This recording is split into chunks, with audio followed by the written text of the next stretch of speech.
To his idol, Bob Marley will one day sing, Haile Selassie is the chapel, power of the Trinity. He is the only King of Kings.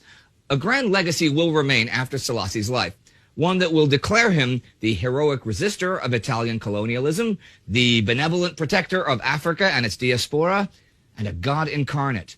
But these mythological representations found in popular culture maybe fail to account for his occasionally tyrannical reign over his empire.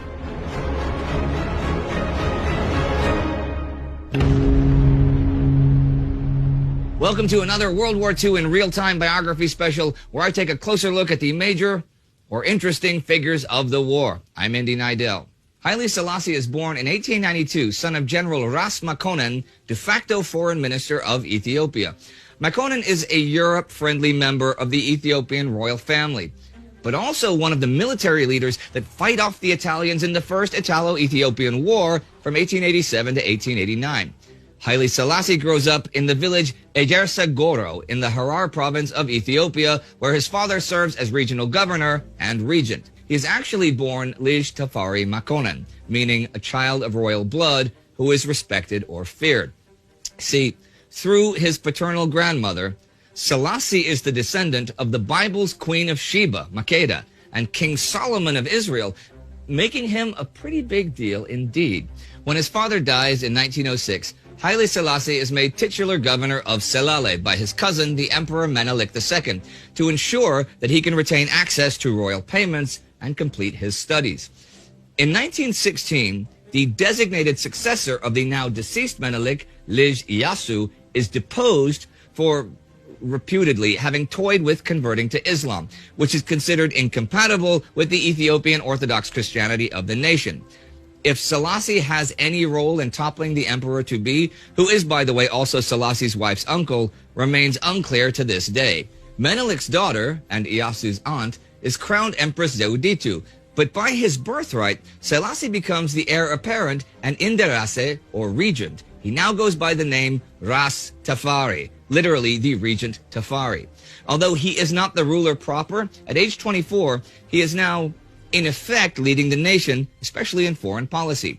His leadership secures Abyssinia, Ethiopia, as a charter member of the League of Nations in 1923, launching him onto the international stage.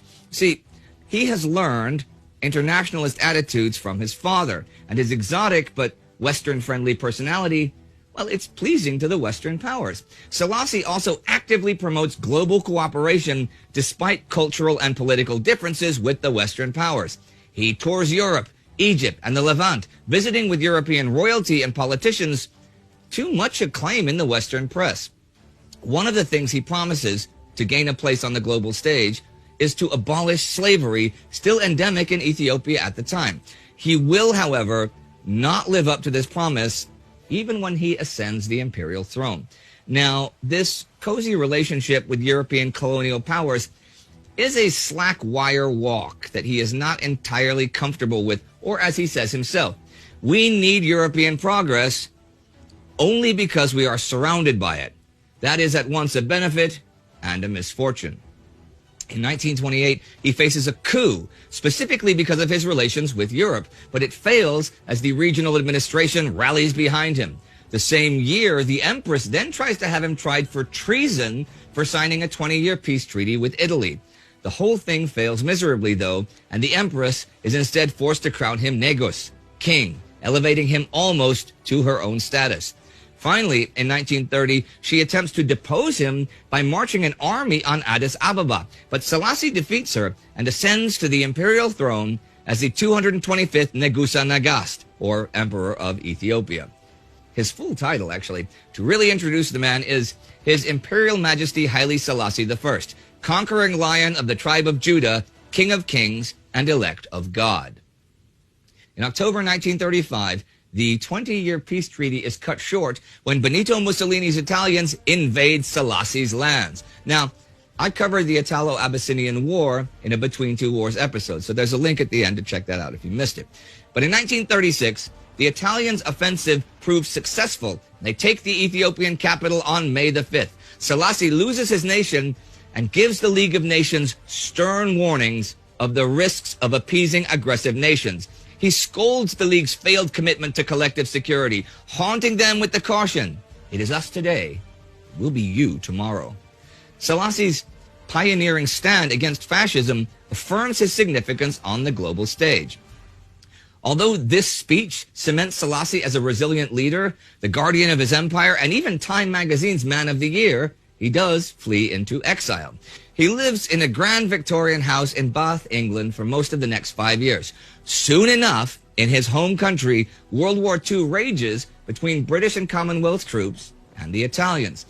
The Allies are seriously outnumbered, but against the odds, in forceful counteroffensives, they defeat the Italians, ending their power in East Africa. In May 1941, Selassie triumphantly returns to Ethiopia's capital, Addis Ababa.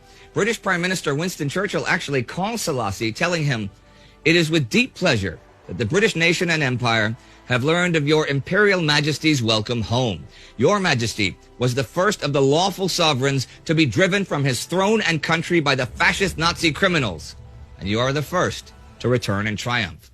See, Selassie's anti-fascist stance makes him the ideal figure for the Allies' politicians to praise and celebrate, despite their own colonial conquests elsewhere. This convenient narrative for the Allies develops around Selassie, and he reflects their worldly abilities, their charitable concern for colonialism, and their aid to victims of fascism. Meanwhile, another myth is crystallizing around Selassie in Jamaica, as people there are learning about Selassie's heroism, his royal blood, his lineage from biblical figures, and his mighty campaigns against white colonial aggressors make him their perfect icon. To them, he is the messianic figure that Marcus Garvey had predicted decades ago. Selassie becomes the central figure of the Rastafarian movement, which takes Selassie's name when he was regent as its own. In his 1941 homecoming, he addresses his people with some powerful words to begin the healing of the nation. "Today is the day on which we defeated our enemy. Therefore, when we say, 'Let us rejoice with our hearts,' let not our rejoicing be in any other way but in the Spirit of Christ. Do not return evil for evil. Do not indulge in the atrocities which the enemy has been practicing in his usual way, even to the last." He secures his cult image of mystical power and spiritual benevolence.